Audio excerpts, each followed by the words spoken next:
Hello, good morning, welcome to discovery learning. मैं धीरज कुमार आज नए टॉपिक के साथ आप लोग के सामने ये चैप्टर दूसरा है कंटेम्प्रेरी वर्ल्ड पॉलिटी का चैप्टर दूसरा, सत्ता के समकालीन केंद्र, कंटेम्प्रेरी सेंट्रल ऑफ पावर, ये चैप्टर दूसरा होता है। ये क्लास 12 का है, क्लास 12 से रिलेट करता है। ये क्लास 12 का चैप्टर का आज हम जो है इसके चैप्टर के सार को समझेंगे कि इसमें हमको क्या क्या पढ़ना होता है। तो इसमें से जो है मुख्य 4 बातें हमको पढ़ना होता है सत्ता के समकालीन केंद्र में। इसमें जो है 4 बातें पढ़ना होता है। बेसिकली आज के क्लास में हम यूरोपीय संघ के बारे में पढ़ेंगे। यूरोपीय संघ जो है कैसे बना, इसकी क्या क्या विशेषताएं हैं, इसकी क्या कमियां हैं और इसके बनने में क्या संघर्ष हुआ और इससे बनने का क्या बेनिफिट हुआ हमको। तो बेसिकली आज के टॉपिक में हम जो है आज पहला इस चैप्टर का पहला क्लास होगा ऑनलाइन यूट्यूब पे। तो यह जो है आपका, इसमें हम यूरोप संघ के बारे में ही चर्चा करेंगे। आगे के बारे में हम दूसरे क्लास में देखेंगे। तो यूरोप संघ में जो है अब जो हम पढ़ेंगे सत्ता के समकालीन केंद्र, ये जो होता है कंटेम्प्रेरी वर्ल्ड पॉलिटी का चैप्टर दूसरा। उसमें हम लोग जो है 4 चीज़ पढ़ते हैं। 4 चीज़ क्या पढ़ते हैं? एक पढ़ते हैं यूरोपियन यूनियन। क्या पढ़ते हैं? यूरोपियन यूनियन, यानी कि यूरोपीय संघ।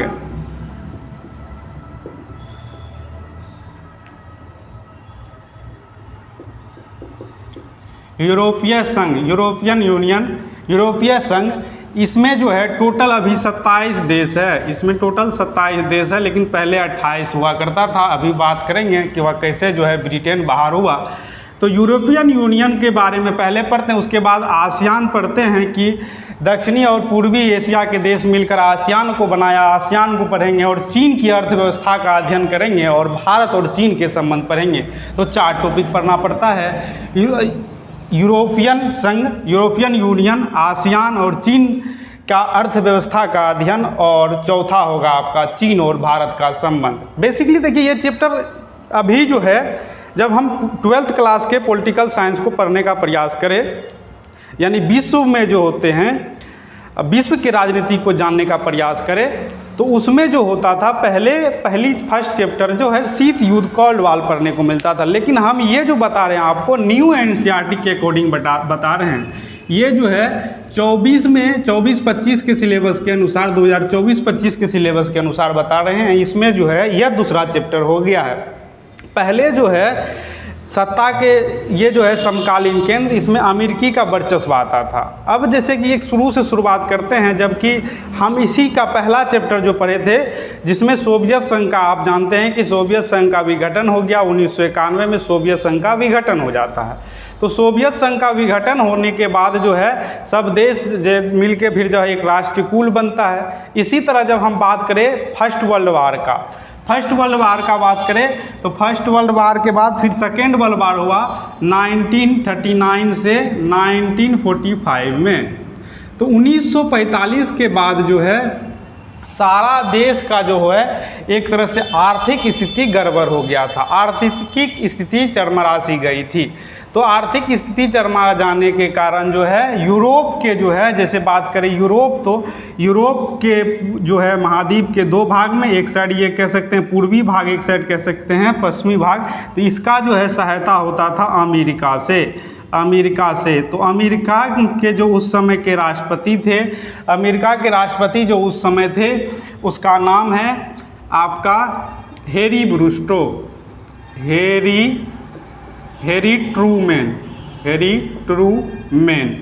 ट्रूमैन जो था, ये जो है एक योजना लाया, जिस योजना का नाम था मार्शल योजना। ये अमेरिका के द्वारा लाया गया था। अब इसका मार्शल नाम क्यों रखा गया? क्योंकि जॉर्ज सी मार्शल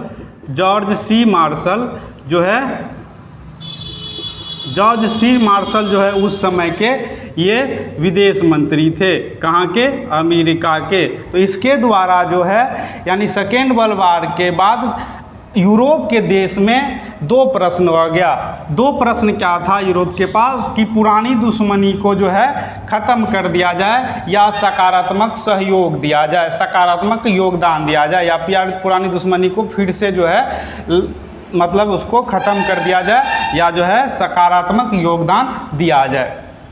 तो बात करें हम कि 1945 में सारे देश का जो है मेल मिलाप हो गया, मेल मिलाप हो गया। और मेल मिलाप होने के बाद जो है अमेरिका ने है 1948 में ये मार्शल योजना कब चलाया गया, ये मार्शल योजना आपका जो है 8 अप्रैल 1945 को लाया गया। इसमें से जो है यूरोप के आर्थिक विकास के लिए, यानी आर्थिक विकास का पूर्ण गठन के लिए जो है इस योजना को लाया गया। ट्रूमैन के द्वारा ये सिग्नेचर किया गया और इसको लाया गया। इससे क्या हुआ कि यहाँ की जो है अच्छी विकास होने लगी, यूरोप संघ का जो है विकास अच्छा होने लगा, यहाँ डेवलपमेंट होने लगा, आर्थिक और सामाजिक तौर पे यहाँ तो विकास हुआ ही हुआ। यानी कि 1948 आते आते यहाँ जो है आर्थिक और कह सकते हैं सामाजिक रूप से पूरा डेवलपमेंट हो गया, पूरा विकास हो गया। अब बात 1949 में क्या होता है, यहाँ पे एक तरह से राजनीतिक विकास भी होता है, यानी कि आर्थिक सामाजिक के साथ साथ यहाँ पे जो है राजनीतिक विकास होता है 1949 में। तो 1949 में यानी कि यहाँ कह सकते हैं यूरोप का अर्थव्यवस्था का पूर्ण गठन होता है मार्शल योजना के तहत। ये मार्शल योजना के तहत 1945 में यहाँ के देशों का मेल मिलाप होता है और यूरोपीय परिषद यानी कि राजनीतिक सहयोग करने लगा कब, 1949 में। 1949 में यहाँ के देश में जो है राजनीतिक के तौर पर ज़्यादा उभर के सामने आया, यानी कि आर्थिक सामाजिक तो था ही था, साथ साथ राजनीतिक भी 1949 में यह संघ जो है यूरोपियन संघ हो गया। अब जो है यह इतना मजबूत, इतना स्ट्रॉन्ग होने लगा कि अपना राष्ट्रीय गान, अपना राष्ट्रीय झंडा, अपना संविधान लिखने का प्रयास और पूरे जो है एक व्यापारी गतिविधि का जो है एक अपना सिस्टम बनाने लगा कि कैसे व्यापार होगा एक देश से दूसरे देश से, टैक्स का जो है बराबर का करने लगा सब। तो ये इस तरह से जो है यहाँ ज़्यादा डेवलपमेंट, ज़्यादा विकास होने लगा। तो उसके बाद जो है यह पार्लियामेंट का भी गठन कर लेता है 1957 में। 1957 में क्या करता है कि यहाँ एक पार्लियामेंट बनता है। जैसे बात करें इसमें कितने देश था, तो टोटल हम अभी बताए कि 27, अभी वर्तमान में 27 इसमें देश है ना। लेकिन ब्रिटेन जो है इससे जो है एग्जिट कर गया, इससे बाहर चल गया। कब, 2016 में। 2016 में इससे ब्रिटेन बाहर चल जाता है। और इस संघ में दो ही ऐसा देश था, ब्रिटेन और फ्रांस, जिसको कह सकते हैं ब्रिटेन और फ्रांस जो था जिसके पास सुरक्षा परिषद का जो था क्या पावर था। जैसे सुरक्षा परिषद में जो है वह भी शामिल था, सुरक्षा परिषद में दोनों शामिल था और मुख्य सदस्य होने के कारण उसको वीटो पावर था। और उसमें जो है 2016 में क्या हुआ, यह जो है दुनिया का दूसरा सबसे ताकतफुल सैन्य में सबसे पावरफुल आ गया, सेम में दूसरा सबसे पावरफुल आ गया। हथियारों का यहाँ जो ज़्यादा हथियार हो गया, यानी 335 के आसपास इसके पास परमाणु हथियार हो गया, तो हथियारों में भी अव्वल दर्जे हो गया। और यहाँ पे जो है इसका आर्थिक और राजनीतिक रूप से विकास होने लगा। और जो है कह सकते हैं एक तरह से 2005-16 तक में, 2005 से लेकर 16 तक में इतना डेवलपमेंट किया कि 2016 के आसपास इसके पास 17,000 अरब डॉलर के पास जो है कह सकते हैं रेवेन्यू हो गया, इतना जो है इसके पास पैसा जमा हो गया, इकट्ठा हो गया। और सैन्य पावर में भी यह दूसरा स्थान पे आ गया, हथियारों में भी वह जो है दूसरा स्थान पे आ गया। पहला कौन, तो पहला अमेरिका, जैसे कि पहला अमेरिका और इसको सहायता दिया तो दूसरा ये हो गया सैन्य ताकत में। इसका जो है अपना झंडा हो गया, इसका झंडा जब देखिएगा तो इसका झंडा जो होता है ऐसे होता है और ब्लू कलर का, और इसमें जो है स्टार 7 जैसे कि 12 स्टार होता है। इस तरह से 12 स्टार, टोटल 12 स्टार होता है। इसका अपना फ्लैग हो गया। यह जो है 2003 में संविधान लिखने का भी प्रयास किए।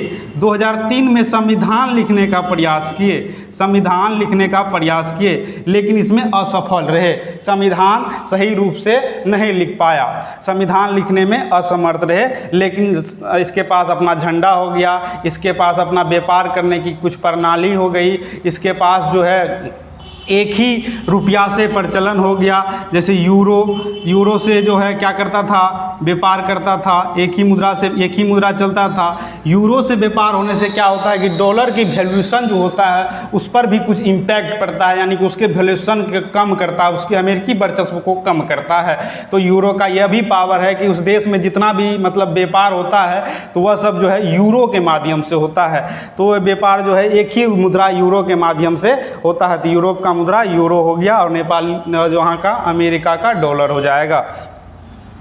तो यहाँ जो है राष्ट्रीय गान और संविधान यह अपना दिवस भी मनाने लगा, है ना। 9 मई को इसका दिवस मनाया जाता है।